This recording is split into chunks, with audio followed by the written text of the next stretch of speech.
Sleep refused to come to Charlotte. Whenever she drifted off, even for a moment, nightmares clawed at the edges of her consciousness, jolting her awake in a cold sweat. "What is wrong with me?" she wondered, sitting up in bed. Beside her, her husband Matt snored softly, oblivious. The bedroom window was cracked open, letting in a cool, late July breeze. There was no logical reason for this profound unease, yet her heart hammered against her ribs, as if she'd just received terrible news. Slipping out of bed, Charlotte padded to the kitchen. She opened the refrigerator, the small courtesy light casting long shadows, and reached for the little brown bottle of herbal sleep aid drops. Matt hated their earthy, cloying smell, so she tried to avoid using them, but tonight she didn't dare risk rummaging through the medicine cabinet for something else. In their tiny one-bedroom apartment, even switching on a light was a gamble. Matt would wake instantly, his voice thick with irritation, complaining that he could never get a decent night's rest. She stood by the kitchen window for a moment, staring down at the semi-lit streets of the city, and was about to head back to bed when her cell phone buzzed on the nightstand. The sound was like a gunshot in the quiet room. A cold knot of dread tightened in her stomach. She lunged for the phone and saw the name that made her heart stop. Will, her brother. "Will, what's wrong?" she whispered, ducking into the cramped bathroom and pulling the door almost shut. "Good evening," a strange man's voice said, calm and official. "This is State Trooper Miller. Can you please tell me your relationship to William Prescott?" I'm his sister." The words came out on a choked whisper, a wave of cold washing over her. There was a pause on the other end, followed by a heavy sigh. "Mum, I'm very sorry to have to tell you this. Your brother and his wife were involved in a single vehicle accident this evening. They did not survive." The world tilted. The officer's voice continued, but the words seemed to come from a great distance. "The only survivor was a child, a boy around 5 years old. We believe he is their son." "Yes," she managed, her hand flying to her mouth. "Adam, my nephew, is he—" "The paramedics took him to University Hospital. He's in the trauma centre. You can go there in the morning for more information. Mum, does your brother or his wife have any other relatives? Someone will need to be contacted about arrangements." The officer kept talking, but Charlotte couldn't hear him. Her mind refused to grasp the meaning of his words. Arrangements. Funerals. It was a scene from a movie, not her life. "Mum, can you hear me?" Officer Miller's voice sharpened slightly. "Yes, I'm sorry," she stammered, reality crashing back in. "I got overwhelmed.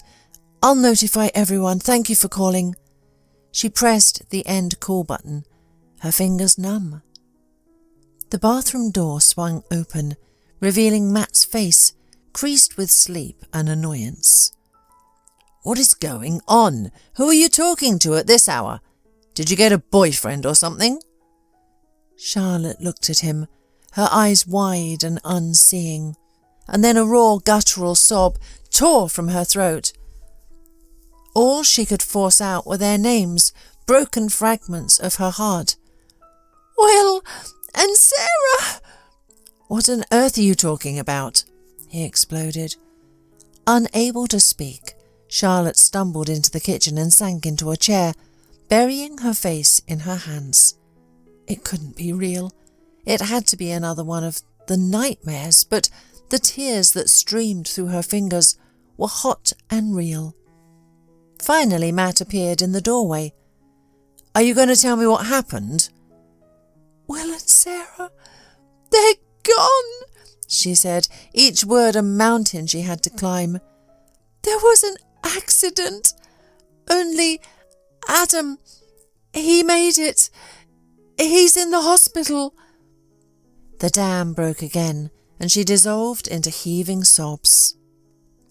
Matt let out a long, noisy exhale. "Wow, that's awful," he said.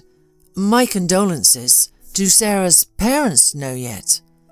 "No, I have to call them." "How will you—" "I don't know," she wept. "Sarah was their only child, their miracle baby." Her shoulders shook with the force of her grief. "Okay, Charlie, that's enough. Pull yourself together," he said, his tone flat. "Crying isn't going to help anything. Take one of your calming drops or something." "It's not helping." The thought was sharp and clear through the haze of pain. He wasn't comforting her, he was reciting lines. His heart was cold. He had never liked Will, her only family in the world. Her brother was all she had. They had been orphaned as children, two small, terrified kids clinging to each other as they were tossed about in the turbulent sea of the foster care system. As they blossomed into adulthood, Will found his calling as a master carpenter, crafting bespoke furniture that graced homes across the region. Charlotte, on the other hand, pursued her innate talent for connecting with people and making them feel beautiful, establishing herself as a hairdresser. It was there, amidst the gentle hum of hairdryers and the lively chatter of clients, that she first truly noticed Matt. He was a regular at the nearby coffee shop, often stopping by to greet the salon owner, and his eyes always seemed to find hers.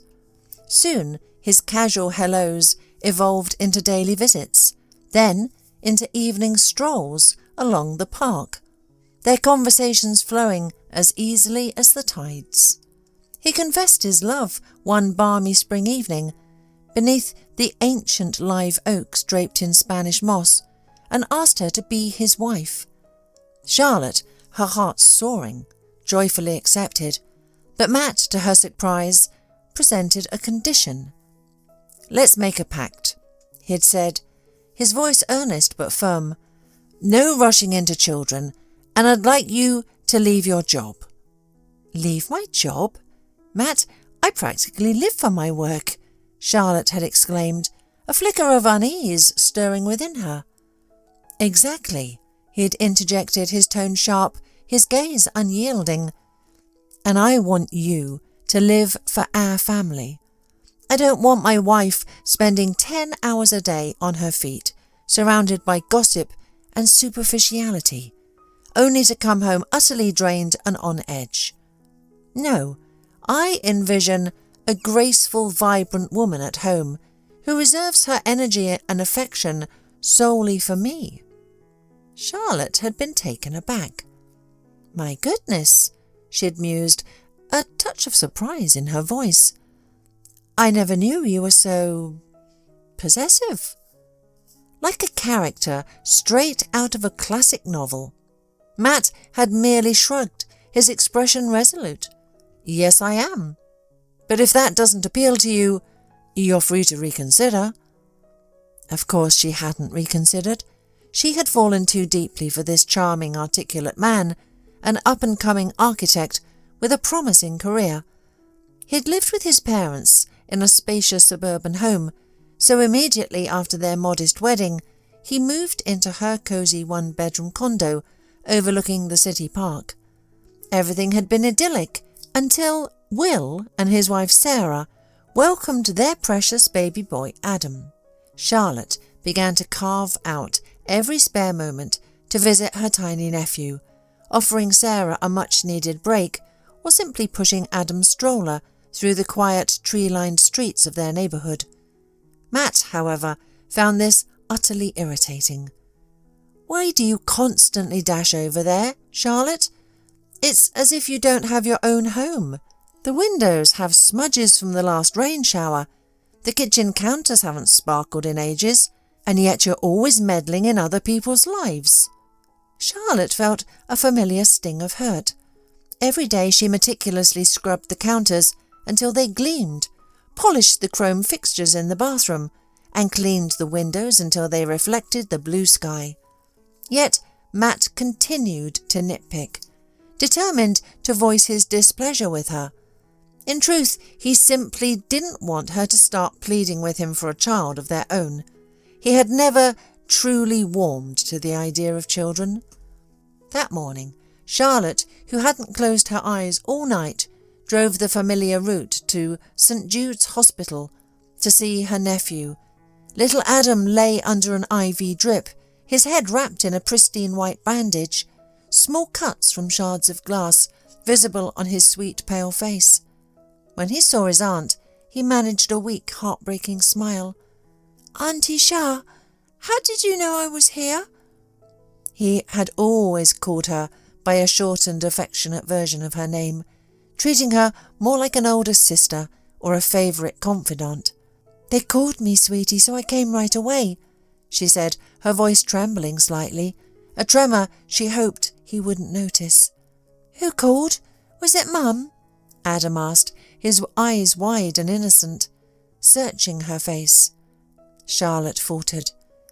Had no one told this precious boy what had happened to his parents? And how was she supposed to be the one to deliver such crushing news? Tears welled in Charlotte's eyes, a hot, stinging tide that blurred the brightly lit hospital room. "Auntie Shah, why are you crying? Are you sad for me?" Adam asked, his brow furrowed with concern. "I'm perfectly fine. Just a bit of a headache, really. See, my arms and legs are all in one piece. The doctor said I'll be running around the soccer field again soon." Charlotte forced a watery smile through her tears, her heart aching. Poor sweet Adam. He had no idea life would never be the same. She mumbled that she'd be right back, then stumbled into the sterile hospital hallway and let the sobs finally escape, raw and guttural, like a wounded animal. A kind-faced nurse, her uniform a comforting shade of robin's egg blue, approached her, her voice soft and compassionate. "Can I get you something to calm your nerves, dear?" "No, thank you," Charlotte choked out, wiping her eyes with the back of her hand. "I've been sipping herbal tea all night. I don't know how to tell him that his mum and dad are gone." The last word was barely a whisper. Charlotte dissolved into fresh tears. "Hush now, hush," the nurse whispered, gently rubbing her back. "Don't tell him anything yet. Just say they're in another part of the hospital, recovering." Charlotte nodded frantically, profoundly grateful for the simple, merciful deception. "You should splash some cold water on your face, otherwise the little one will know you've been crying. There's a washroom at the end of the hall," the nurse suggested, her voice a balm to Charlotte's raw nerves. When Charlotte returned to Adam's room, his maternal grandmother Eleanor was already there, a formidable woman, now reduced to a figure of profound grief. She was weeping uncontrollably, her low guttural cries filling the small space. "Oh, my lord, how could this be? Why us?" she wailed, her hands clasped together. Charlotte had to gently guide her out into the hallway, almost carrying her, and hand her over to a different nurse, who led her to a quiet waiting area for grieving families. "Auntie Shah, why is Grandma Eleanor crying so much?" Adam asked, his brow still furrowed with concern, when she came back in. "She's probably just sad for you, honey," Charlotte lied, her voice cracking slightly, as she carefully smoothed the blanket on her nephew's bed. "You're still so little, and yet such a big challenge has fallen on you. You know, older folks can be very sentimental about things like this." The boy nodded seriously, a thoughtful expression on his bandaged face, and sniffled softly. "Once I'm all better, I'll go straight to Mum and Dad. They're probably missing me too." At his innocent words, Charlotte flinched, a sharp, invisible pain piercing her heart. She said nothing, only leaned down and gently stroked his soft, unruly hair. Back home, An unpleasant conversation awaited her. "No, I understand. It's a tragedy and all that. But that doesn't mean you should completely abandon the house and leave your husband without dinner." Matt bellowed the moment she stepped through the door of their condo, his voice echoing in the quiet space. He hadn't even considered that Charlotte had barely slept all night and, of course, hadn't eaten anything since yesterday afternoon. He paced the living room, ostentatiously rearranging decorative pillows on the sofa and straightening picture frames on the mantel, as if every misplaced item was a direct affront to him. He was clearly trying to highlight what he perceived as the pervasive disorder in their home. She sighed, a deep, weary sound, her heart heavy, and resigned herself to heating up some pizza. In their household, it was an unspoken rule, one subtly reinforced by Matt's expectations, that he wouldn't even boil water for himself. After serving him his heated pizza, Charlotte took a deep breath. "Matt," she began, her voice carefully measured, "we need to talk." "About what?" he asked, his tone laced with a familiar impatience. "Are you suggesting we take on the burden of funeral arrangements?" "No," Charlotte corrected softly, her gaze steady. "It's about Adam. His grandparents, Sarah's parents, they're fragile.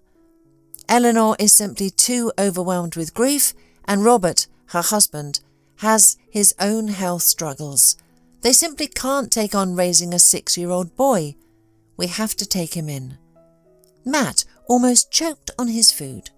He stared at Charlotte as if she'd suggested they house a wild Mustang in their compact condo. His face was a mask of incredulity, then anger. "Are you out of your mind? Charlotte, we agreed before we even exchanged vows, remember? No children. Do you hear me? I'm not even ready to tolerate my own children right now, and you're suggesting we live with someone else's?" "Matt, please," Charlotte pleaded, her voice cracking. "He's not just someone else's, he's my nephew. He's all that's left of Will." "Well, if he's not someone else's to you, then you can raise him alone," Matt roared, leaping from the table and storming towards the bedroom, yanking his expensive leather duffel bag from the closet. He began to furiously shove clothes into it. "I've had enough. I already feel like half of my life was spent waiting for your brother to grow up and get out of our hair, and now you want to drag him here, into this cramped little space, where even two of us barely fit." The thunderous slam of the front door jolted Charlotte from her stunned silence. So, all her efforts to create a warm, welcoming home, a sanctuary of shared life, had been in vain. And her beloved husband, all this time, had felt trapped and miserable. After Matt's hasty exit, Charlotte immediately began looking for work. Returning to her old salon was out of the question. The hours were long, and now with Adam in her care, she couldn't bear the thought of leaving him alone for extended periods. Adam, in his innocent grief, kept trying to find his parents, asking to go look for them. If he stayed home alone, who knew what he might do out of sheer heartbreaking longing? She walked around their quaint neighbourhood, checking local businesses, but couldn't find a single opening that would fit with kindergarten hours. Finally, in utter desperation, she called a number from an online advertisement for a part-time janitorial position at a corporate office building. The HR woman, with a surprisingly pleasant voice, offered her a start date for the very next morning. "Thank you, Charlotte stammered, hesitation colouring her tone. "Is there a problem?" the woman asked, her voice still kind. "No, not exactly. It's just, you see, I've just taken guardianship of my nephew Adam, and I haven't had a chance to enroll him in a new kindergarten closer to here."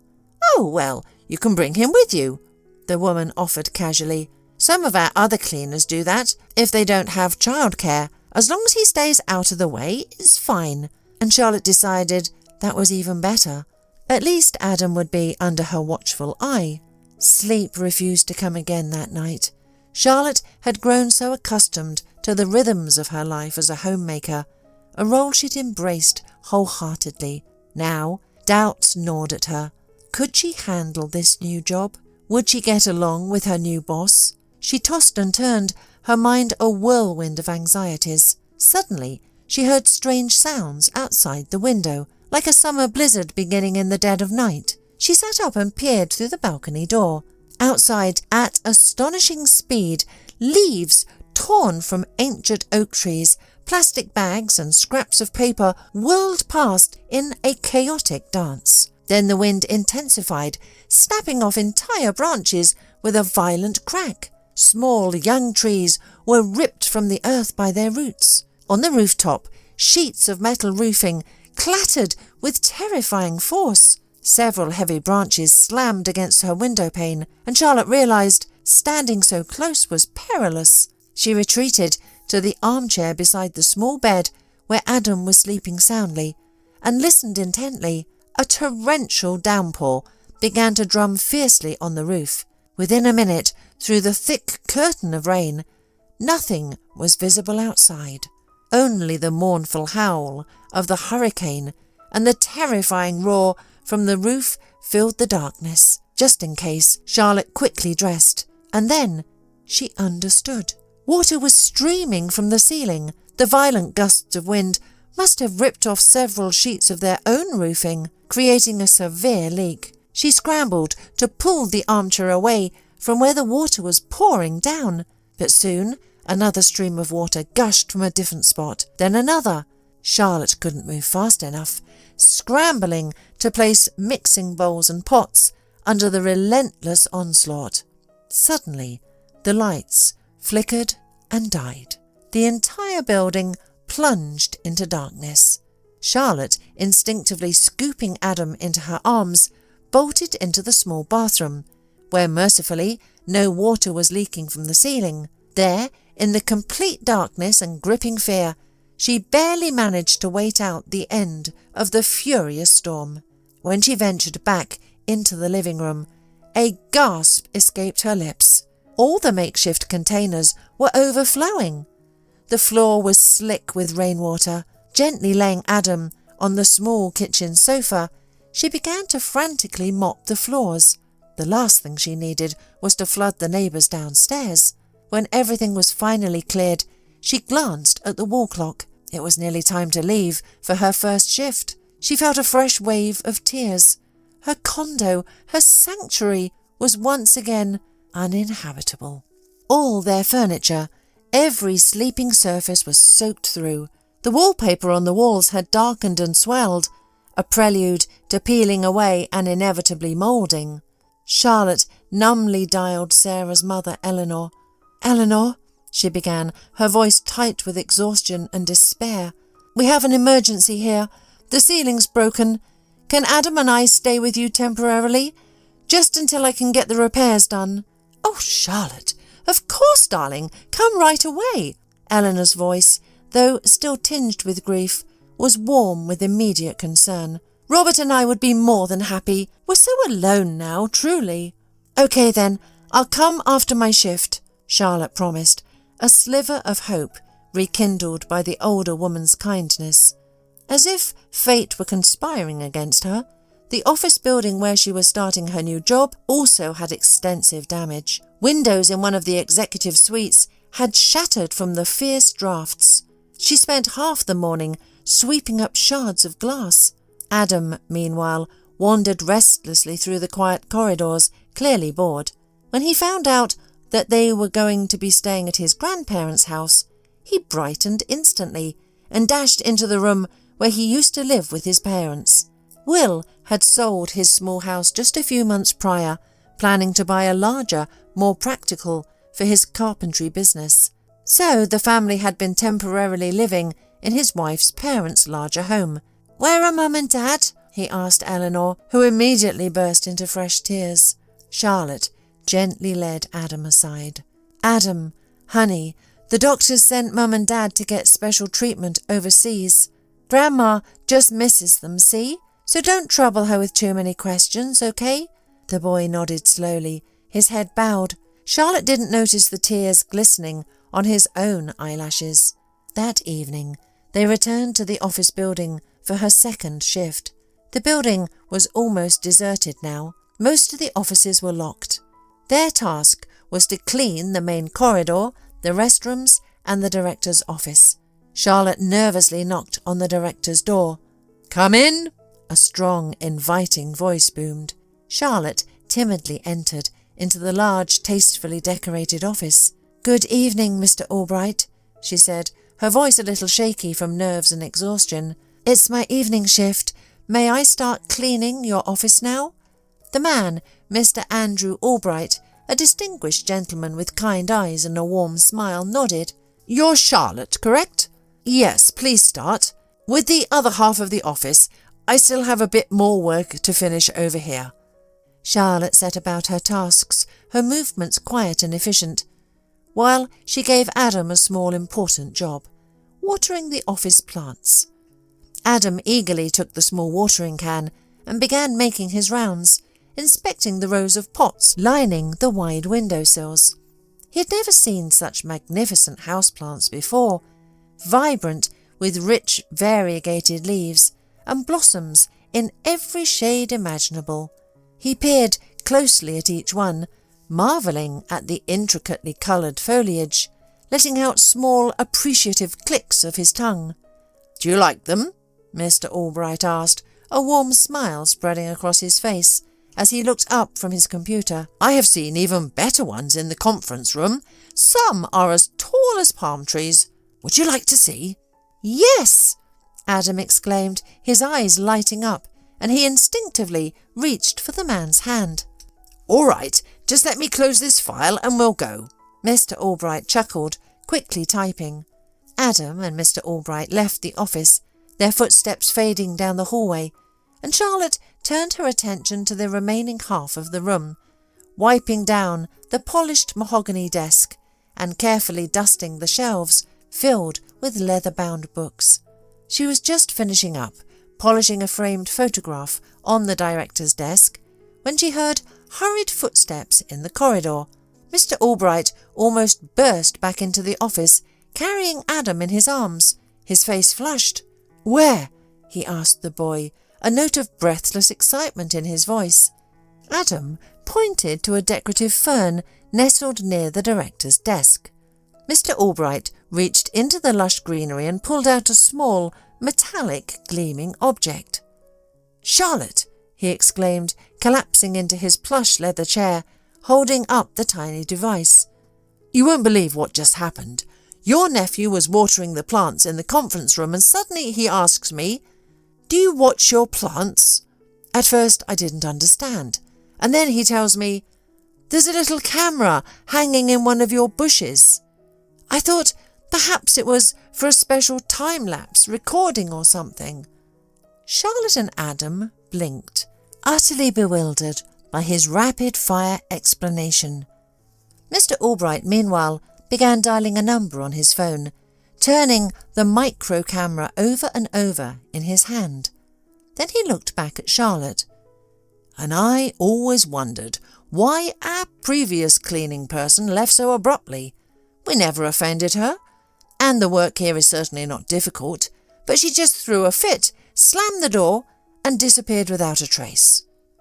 100% she installed this camera," he declared, his voice firm. "I'm not one for baseless accusations, of course, but coincidences like this simply don't happen." The director then recounted to a stunned Charlotte how he had reluctantly hired a cleaner who seemed completely unsuited for the job. She was tall, leggy, with a perfectly sculpted face and cascading, artfully styled blonde curls. "Someone who belonged on a runway," he exclaimed, shaking his head. "She insisted she longed for meaningful, useful work," he continued, a hint of exasperation in his voice. "Not, charming men, and I rarely try to refuse someone a job, but she just kept insisting. 'Hire me. That's all there is to it. So I laid down a condition. She had to come to work in a uniform jumpsuit and a cap, just so our office staff wouldn't be distracted." He paused, a troubled look crossing his face. "We agreed on that, and then, right after that, my problems began. I'm only realising it now. One partner after another started refusing to cooperate. Frankly, our operations here almost went completely downhill." He ran a hand through his hair, "and almost every business partner kept complaining that I supposedly wasn't adhering to business ethics and was making confidential conversations publicly available. I had no idea what they were talking about. And it turns out I had a bug planted by competitors right here in my office. And what a bug it was! The very latest technology. Well, I'll be." Mr. Albright slapped his knees and stood up from his desk. "All right, if you two are finished, let me drive you home." "Oh, no, thank you," Charlotte demurred, feeling a blush rise to her cheeks.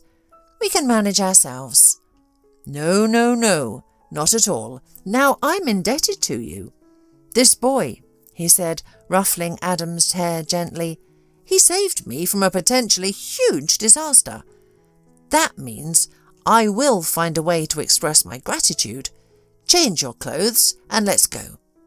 Charlotte dutifully went to the small supply room to change, leaving Mr. Albright to chat with Adam, gently asking him where they lived. When Charlotte returned, Mr. Albright's face was pale and troubled. He approached her, his voice softer now, laced with genuine concern. "Is it true?" he asked quietly. "Adam just told me his parents perished, and that's why he's living with you now, and that your home was flooded tonight." "Unfortunately, yes," Charlotte replied, her gaze meeting his, a fresh wave of grief washing over her. "Can you believe it? We adults were still telling him his parents are just away for treatment. He, it turns out, already understood everything." She quickly added, trying to reassure him, "But please don't worry about our living situation. We've temporarily moved in with Adam's grandparents, so we have a place to stay." Mr. Albright looked at her with profound empathy, a silent nod acknowledging the depth of her sorrow and the burdens she carried. "Well, you know best, Charlotte." When he saw how far she lived from the office, he shook his head. No, Charlotte. No matter what you say, I cannot allow my employee to commute across the entire city, especially with a young one in tow. You know, I have an idea. Come see me tomorrow morning and we'll talk." The next morning, after completing her cleaning duties, Charlotte knocked tentatively on Mr. Albright's office door. "Ah, it's you. Come in, please." He gestured warmly. "And where's your little helper?" "I didn't want to wake him," Charlotte replied, a soft smile touching her lips. "His grandparents are looking after him this morning." "You know, here's what I've been thinking," Mr. Albright began, leaning forward in his chair. "I own a small apartment building just a few blocks from this office.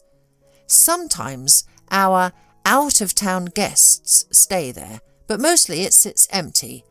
So I propose that you and Adam move in there." "Move in?" Charlotte repeated, bewildered. "What do you mean?"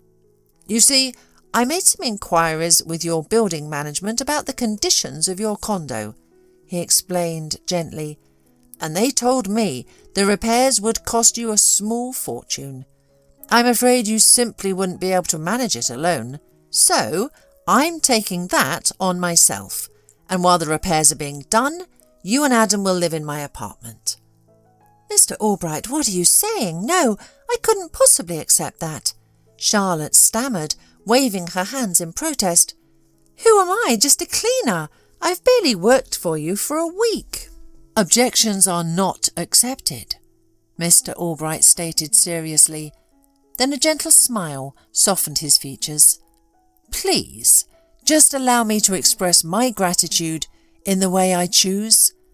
Adam saved this company from a significant breach, This is the least I can do."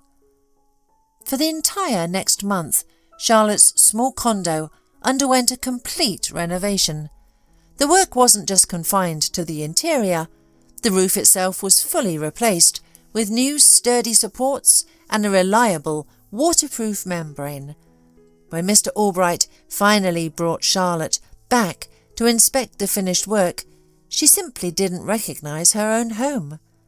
It turned out that her boss had quietly purchased the adjoining studio apartment and instructed the construction crew to combine the two units. The transformation was breathtaking. Her once cramped one-bedroom was now a spacious two-bedroom apartment, complete with 2 modern bathrooms. Charlotte couldn't believe her eyes. Her home felt so expansive, so filled with light and possibility. "But don't you need special permits for something like this?" she whispered, her voice laced with awe. Mr. Albright chuckled a warm, reassuring sound. "Of course you do, but do you really think the director of a thriving company would overlook such a crucial detail?" He waved a thick folder of documents. "It's all here. Live here and be happy. And as for Adam, I'm taking him under my personal mentorship. Next year we'll enrol him in the best elementary school in the district. I know all the teachers there." Andrew kept his word. He enrolled Adam in a prestigious school known for its innovative technology programs, while also quietly helping Charlotte navigate any household challenges that arose. He even paid for her to take advanced courses to become an executive assistant. And when she first stepped into the office, professionally dressed and brimming with newfound confidence, to begin her role as his assistant, he confessed that he wished to see her as his wife. Charlotte, her heart full, joyfully accepted Andrew's proposal. She had admired him truly from that very first day they met, and Adam's delight was beyond words. His little face lit up with a pure joy she hadn't seen since before the accident, a joy that promised a future filled with family and hope.